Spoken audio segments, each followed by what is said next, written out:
The water is out. There is no water. Do not use your water.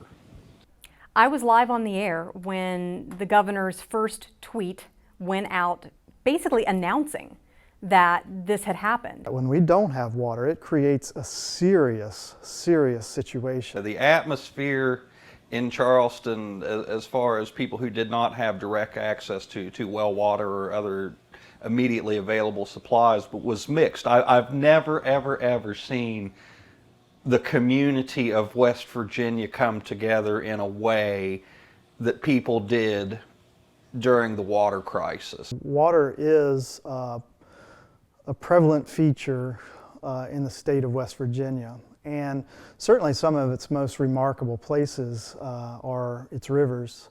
When we think about places like the New River or the Gauley River or the Cranberry River. And then when we couple that with some of the major river systems like the Monongahela River and the Kanawha River, places where historic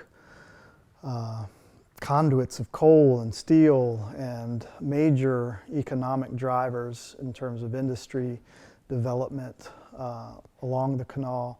So rivers are a huge component of the West Virginia landscape. I distinctly remember when the do not use bans were lifted, people were able to flush their pipes, and we were explaining to people, this is the process that we've been told, this is the multi-step process you go through to flush out your pipes. But there were all these residual questions. Will any of the MCHM stay in my pipes? Will it cling to the metal? And what about my hot water heater? And no matter how many times we would explain the process as it had been explained to us, viewers weren't believing what they were hearing and what they were seeing.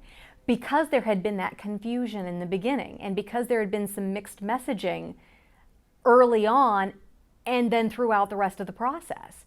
And when that trust is broken, it's very difficult to regain that.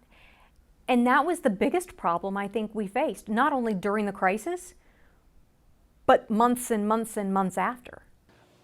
I think that as a direct result of the chemical spill into the water system in Charleston, that there was a trust broken that may never be repaired. I think that even today, there are a percentage of families in West Virginia and Charleston that do not trust this water system, and they don't want to do anything with it. It's like a dish. If you take a dish and you throw that on the ground and it shatters, even if you reassemble the pieces well, it's still just not going to be the same. And that is how I believe the public views the water system in Charleston at this point.